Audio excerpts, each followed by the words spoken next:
இன்றைக்கி நம்ம பாலக்கீரையை இந்த மாதிரி கட் பண்ணி எடுத்துகிட்டு ஒரு சூப்பரான ரெசிபி வீடியோ தாங்க இன்றைக்கி பார்க்க போகிறோம். பாலக்கீரையை இந்த மாதிரி அடிக்கடி கட் பண்ணிட்டு இருந்தாங்க பாலக்கீரை செடி வந்துட்டு நல்லா வளரும்.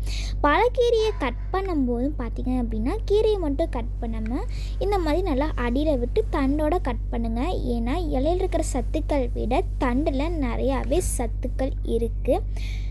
இந்த மாதிரி அடிக்கடி கட் பண்ணி விட்டுட்டிங்க அப்படின்னா தான் இந்த மாதிரி குட்டி குட்டி செடிகள்லாம் வந்துட்டு நல்லா க்ரோ ஆகும். பாலக்கீரை விதைகள் எங்கெங்கெல்லாம் கிடைக்கும் அப்படின்னா எல்லா ஃபர்டிலைசர் கடையிலையுமே பார்த்திங்க அப்படின்னா இருக்கும். இந்த செடி பார்த்திங்க அப்படின்னா ஒரு வீடியோவில் நம்ம புதுசாக நட்டிருந்தோம். இவ்வளோ பெருசாக வளர்ந்துருக்குங்க. இது வந்துட்டு கொடி சம்மங்கி அப்படின்னு சொல்லுவாங்க இல்லைங்களா, அந்த செடி தான். இப்போ நம்ம குக் பண்ண ஸ்டார்ட் பண்ணிடலாங்களா? இந்த கூட்டை நம்ம துவரம்பருப்பில் தாங்க செய்ய போகிறோம். எங்கள் வீட்டுக்கு இந்த ஒரு சின்ன கப்பில் ஒரு அளவுக்கு துவரம்பருப்பு சேர்த்தணும் அப்படின்னா சரியாக இருக்குங்க. இந்த துவரம்பருப்பை நம்ம நல்லா வாஷ் பண்ணிக்கலாம். ஒரு கப் துவரம்பருப்பு வேகறதுக்கு தேவையான அளவு தண்ணி சேர்த்திக்கலாங்க. ஒரு 1 டம்ளர் அளவுக்கு தண்ணி சேர்த்திக்கலாம். இது கூடவே ஒரு 4 பல் பூண்டு, 10 சின்ன வெங்காயம், கூடவே 1/2 ஸ்பூன் அளவுக்கு சீரகம், அதே ஸ்பூனில் 1/2 ஸ்பூன் அளவுக்கு மிளகு, பருப்புக்கு தேவையான அளவு மஞ்சள் தூள் சேர்த்திக்கலாங்க. இப்போ இதை நம்ம வேக வச்சு எடுத்துக்கலாங்க.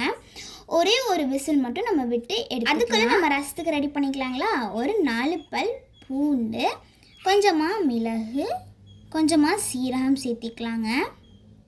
இது கூடவே அரிசி திப்பிலிங்க ஒரு 2 மட்டும் சேர்த்திக்கலாம். ரொம்ப சேர்த்த வேணாம், இல்லைனா காரம் எடுத்துடும். கூடவே சுக்கு படிங்க, நாங்களே சுக்கு வாங்கி வீட்டிலே அரைச்சதுங்க. நீங்கள் இந்த மாதிரி ரசம் செய்யும்போது சுக்குப்பொடி சேர்த்து ட்ரை பண்ணி பாருங்கள். குழந்தைங்களுக்கு சளி இருந்ததுன்னா இந்த மாதிரி செஞ்சு கொடுங்க. கூடவே ஒரு தக்காளியை நம்ம கட் பண்ணி உள்ளே ஆட் பண்ணிக்கலாங்க. இப்போ நம்ம இதை அரைச்சி எடுத்துக்கலாங்க.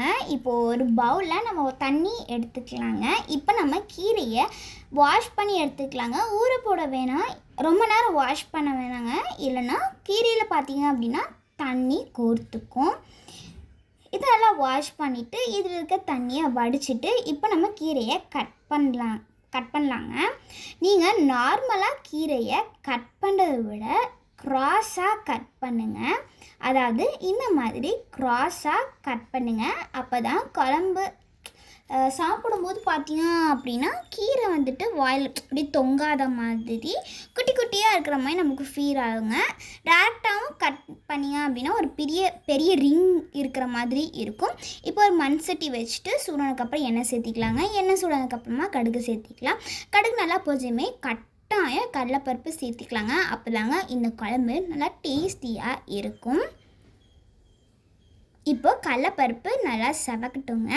இப்போ நம்ம வெங்காயம் சேர்த்திக்கலாங்க. வெங்காயத்தை பார்த்திங்க அப்படின்னா முழுசாகவும் போடாமல் கட் பண்ணி சாப் பண்ணியும் போடாமல் பெருசாகவும் போடாமல் இந்த மாதிரி ஹாஃபாக கட் பண்ணி போட்டுக்கலாங்க.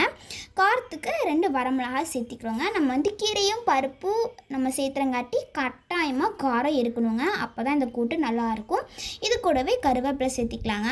அம்மா வந்து கீரை குழம்பு வைக்கிறேன் அப்படின்னு சொன்னும் போதே நாங்கள் நினச்சிட்டோங்க கண்டிப்பாக குழம்பு சப்பையாக தான் இருக்க போகுது அப்படின்னு. அதனால் அம்மாட்ட வந்துட்டு நாங்கள் வந்துட்டு பொட்டேட்டோ கட் பண்ணி வச்சுருந்தோம். அம்மா சிப்ஸ் கேட்டு, அம்மா சிப்ஸ் எல்லாம் கிடையாது, வேணால் தாங்க ஃப்ரை பண்ணி தரேன்னாங்க. அதனால தாங்க உப்பு போட்டு வெந்துட்டுருக்கு. இப்போ வெங்காயம், கருவேப்பிலை, வரமிளகாய் சேர்த்து நல்லா வதக்கி கொடுத்துக்கலாங்க. இது நல்லா வதங்கினதுக்கப்புறமா நம்ம கீரையை உள்ளே ஆட் பண்ணிவிட்டு இதையும் நல்லா வதக்கி கொடுத்துக்கலாம். கீரை வதங்கும் போது உப்பு சேர்த்த வேண்டாங்க, க்ளோஸும் பண்ணி வைக்க வேணாம். கீரை வந்துட்டு ஆயிலே குக் ஆகட்டும். இப்போ நம்ம பருப்பு நல்லா வெந்துருச்சுங்க. நம்ம ரசத்துக்கு தேவையான அளவு தண்ணி மட்டும் கொஞ்சம் பருப்புலேருந்து எடுத்துக்கலாங்க. இப்போது கீரையும் நல்லா வதங்கிடுச்சுங்க. இந்த ஸ்டேஜில் நம்ம குக் பண்ணி எடுத்து வச்சுருக்க பருப்பை இதுக்குள்ளே பார்த்திங்க அப்படின்னா நம்ம சேர்த்திக்கலாம். இப்போ இதை நம்ம மிக்ஸ் பண்ணி கொடுத்துக்கலாங்க. இப்போது உப்பு சேர்த்த வேணாம். பருப்பும் கீரையும் நல்லா மிக்ஸ் ஆகி வர வரைக்கும் நம்ம வெயிட் பண்ணி தாங்க ஆகணும்.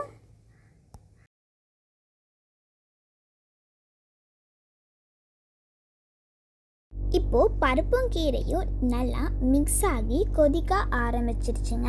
இந்த ஸ்டேஜில் நம்ம குழம்புக்கு தேவையான அளவு உப்பு உள்ளே சேர்த்திட்டு நல்லா மிக்ஸ் பண்ணிக்கலாங்க. இது கூடவே ஓவராலாக நம்ம நெய் ஆட் பண்ணிக்கலாங்க.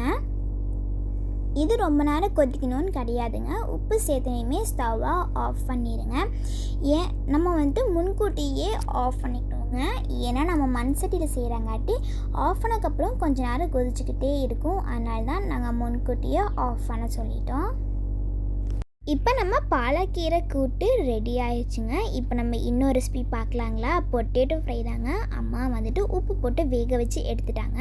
இப்போ ஒரு கடாயில் எண்ணெய், கடுகு, கடலைப்பருப்பு போட்டுட்டு வெங்காயம் போட்டு வதக்கியிருக்காங்க. வரமிளகாய் தூள், மஞ்சள் தூள், பிரியாணி மசாலா, வீட்டில் அரைச்ச கறி மசாலா தூள், கூடவே தேவையான அளவு உப்பு, இவ்வளோதாங்க மசாலா. இப்போ உள்ளே சேர்த்திட்டு இதை நல்லா வதக்கி கொடுத்துக்கலாங்க. இந்த மசாலா வெங்காயத்து கூடவே நல்லா வதங்கணும். இதோட பச்சை வாசம் போகிற வரைக்கும் நல்லா வதக்கி கொடுத்துக்கிட்டே இருங்க. பச்சை வாசம் போய் மசாலா நல்லா வதங்கினதுக்கப்புறமா நம்ம எடுத்து வச்சுருக்க பொட்டேட்டோவை உள்ளே சேர்த்திட்டு நல்லா மிக்ஸ் பண்ணி கொடுத்துக்கலாங்க. இதை கொஞ்சம் மெதுவாக மிக்ஸ் பண்ணணும். ஏன்னா நம்ம இதை ஸ்லைஸ் ரொம்ப தின்னாக கட் பண்ணியிருக்கங்காட்டி சீக்கிரமாக உடஞ்சி போயிடும். அதனால் மெதுவாக நம்ம மிக்ஸ் பண்ணுங்க. நான் நடுவில் அம்மாட்ட நான் தான் பண்ணுவேன் அப்படின்னு சொன்னேங்க. அதனால் அம்மா அப்படி எதுக்கு நீ என்ன பண்ண சொன்ன, நீயே பண்ணிக்கோ அப்படின்னாங்க. சரிம்மா நீங்களே பண்ணுங்க அப்படின்னாங்க. மசாலா நல்லா ட்ரை ஆகிற பொட்டேட்டோவோட நல்லா தடற வரைக்கும் நல்லா மிக்ஸ் பண்ணிக்கோங்க. இது கூடவே கசூரி மேத்தியும் கடலையும் அம்மா உள்ளே சேர்த்திக்கிறாங்க. பொட்டேட்டோ ஃப்ரையும் ரெடி, பாலக்கீரை கூட்டும் ரெடி. இதை சொல்லும் போது எனக்கு ரொம்ப டெம்ட் ஆகுதுங்க. நான் போய் சாப்பிட்றேன். பாய்.